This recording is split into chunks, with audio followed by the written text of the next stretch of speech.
Assalamualaikum warahmatullahi wabarakatuh. Kami dari kelompok 9 ingin mempresentasikan hasil diskusi kami. Sebelumnya perkenalkan, nama saya Daifa Maridza. Di sini sebelum kami kelompok 9 masuk ke dalam hasil presentasi kami memiliki sebuah kata mutiara yang berasal dari Muhammad Natsir, di mana berbunyi, untuk mencapai sesuatu harus diperjuangkan terlebih dahulu, seperti mengambil sebuah buah kelapa, dan tidak menunggu saja seperti menunggu jatuh durian yang telah masak. Maksud dari kata-kata mutiara ini adalah, jika kita hubungkan dengan sejarah tentu berkaitan. Jika kita ambil peristiwa sejarah, yaitu kemerdekaan negara Indonesia. Kemerdekaan Indonesia membutuhkan suatu perjuangan, baik perjuangan secara militer maupun perjuangan diplomasi, untuk mencapai sebuah kemerdekaan. Dan tidak menunggu seperti jatuh durian yang telah masak. Maksudnya adalah kemerdekaan Indonesia ini murni perjuangan dari para seluruh warga negara Indonesia, bukan diberikan oleh bangsa lain yang menjajah Indonesia. Lalu, mari kita lanjut ke presentasi dari kelompok 9. Di sini saya akan membahas tentang dampak dari berbagai usaha yang dilakukan oleh pemerintah Republik Indonesia dalam mempertahankan kemerdekaan. Tentu saja, seperti yang sudah saya sebutkan sebelumnya, bahwasannya kemerdekaan Indonesia dicapai dengan dua tindakan, yaitu tindakan militer dan juga tindakan diplomasi. Tetapi di antara tindakan militer dan juga tindakan diplomasi memiliki dampaknya masing-masing, baik dampak positif maupun dampak negatif dari masing-masing perjuangan, yaitu baik diplomasi dan juga militer. Yang pertama akan saya bahas adalah dampak positif dari diplomasi. Yang pertama, meminimalisir kontak fisik yang bisa menimbulkan banyak korban jiwa. Seperti yang kita ketahui bahwasannya perjuangan diplomasi adalah perjuangan yang menggunakan intelektual, perjuangan dengan melakukan perundingan dengan negara-negara lain, dan itu tidak menggunakan senjata, lain halnya dengan militer, sehingga mampu meminimalisir korban jiwa. Lalu yang kedua adalah Indonesia bisa diakui di mata dunia. Tentu saja Indonesia diakui oleh mata dunia karena Indonesia melakukan sebuah perundingan dengan negara-negara lain. Negara-negara tersebut bukan hanya negara-negara yang pernah menjajah Indonesia seperti Belanda, Jepang, Inggris. Tidak hanya itu, melainkan banyak negara-negara lain yang ikut dalam perundingan tersebut, sehingga nama Indonesia banyak diakui di masyarakat dunia. Lalu yang ketiga, Indonesia dapat memperlihatkan eksistensinya di mata dunia saat melakukan perundingan, dimana seperti kita ketahui bahwasannya dalam sebuah perundingan tersebut pasti terdapat wakil-wakil dari negara-negara yang mengikuti perundingan, seperti negara Indonesia ada Insinyur Soekarno dan Dr. Andes Muhammad Hatta. Dalam perundingan tersebut tentu kaum-kaum intelektual lah yang maju ke dalam perundingan tersebut, sehingga Indonesia mampu menunjukkan eksistensinya bahwasanya negara Indonesia juga memiliki kaum-kaum intelektual, tidak hanya negara-negara penjajah seperti Jepang, Belanda, dan Inggris di mata dunia.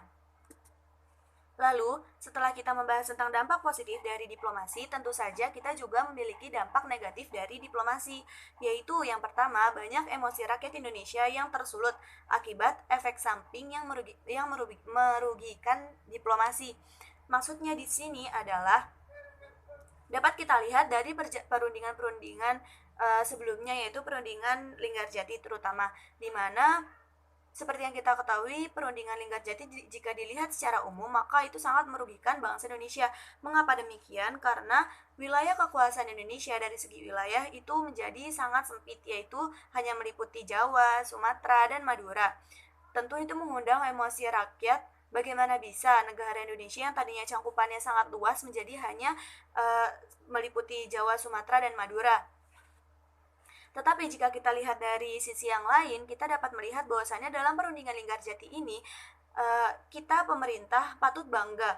Mengapa? Karena dalam perundingan ini kita berhasil menarik Belanda untuk mau berunding dengan Indonesia dan mau mengakui kedaulatan wilayah Republik Indonesia meliputi Jawa, Sumatera, dan Madura. Lalu yang kedua, mempersulit posisi Indonesia karena wilayah Republik Indonesia menjadi semakin sempit. Poin yang kedua ini masih berhubungan dengan poin yang pertama, di mana dalam perundingan Linggarjati tersebut, seperti yang saya sudah sebutkan, hanya mencakup Jawa, Sumatera, dan Madura, sehingga mempersempit wilayah kekuasaan dan wilayah gerak Republik Indonesia. Lalu saya akan lanjut ke dalam dampak positif dari militer. Tadi kita telah membahas tentang dampak positif dan juga dampak negatif dari perjuangan diplomasi atau perundingan tidak menggunakan senjata. Sekarang kita akan beralih ke dampak positif dan juga dampak negatif dari perjuangan militer. Di sini saya pertama-tama akan membahas tentang dampak positif dari militer, yaitu yang pertama, perjuangan bangsa Indonesia memperoleh simpati dan dukungan dari masyarakat internasional. Mengapa demikian? Seperti yang kita ketahui, bahwasannya dalam perjuangan militer itu banyak merekrut para warga Indonesia, sehingga yang melakukan perjuangan militer itu tidak hanya kaum-kaum intelektual, tetapi juga banyak rakyat-rakyat biasa yang ikut dalam perjuangan militer tersebut, sehingga dalam perjuangan militer tersebut juga banyak terjadi kesengsaraan yang dirasakan oleh bangsa Indonesia, sehingga rakyat-rakyat yang berasal dari internasional, dunia-dunia internasional itu mulai melihat ke arah Indonesia, di mana penderitaan-penderitaan yang dihasilkan oleh akibat penjajahan dari negara-negara asing. Maka banyak warga-warga internasional yang menerbitkan buku-buku ataupun aksi protes kepada kekerasan atau kesengsaraan yang terjadi di Indonesia akibat penjajahan dan mendukung perjuangan-perjuangan militer yang dilakukan oleh bangsa Indonesia terhadap penjajah. Itulah dampak positif dari militer. Lalu yang akan saya bahas selanjutnya adalah dampak negatif dari perjuangan militer. Tentu di mana ada dampak positif, maka ada dampak negatif, seperti halnya juga perjuangan diplomasi tadi. Perjuangan militer juga memiliki dampak negatifnya, yaitu yang pertama, wilayah kekuasaan Republik Indonesia semakin sempit.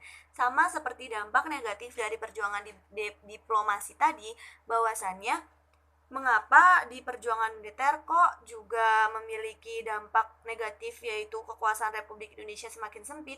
Maka di sini saya akan menjelaskannya, bahwasannya dalam suatu perjuangan militer di mana pihak yang kalah harus menyerahkan daerah kekuasaannya kepada pihak yang menang. Dan seperti yang kita ketahui, bahwasannya dari perlawanan-perlawanan yang dilakukan oleh Indonesia kepada negara-negara penjajah seperti baik Belanda maupun Jepang, Indonesia lebih banyak mendapat kekalahan daripada kemenangan, sehingga wilayah Indonesia semakin sempit karena wilayah Indonesia yang tadinya menjadi wilayah kekuasaan dari negara Indonesia menjadi wilayah kekuasaan dari negara asing atau negara penjajah yang memenangkan perjuangan militer tersebut. Lalu yang kedua adalah stabilitas politik dan pemerintahan menjadi terganggu. Dari dampak positif, negatif, militer, dan juga diplomasi, saya rasa cukup sekian pembahasan dari saya. Presentasi materi selanjutnya akan dilanjutkan oleh rekan saya. Sekian dan terima kasih.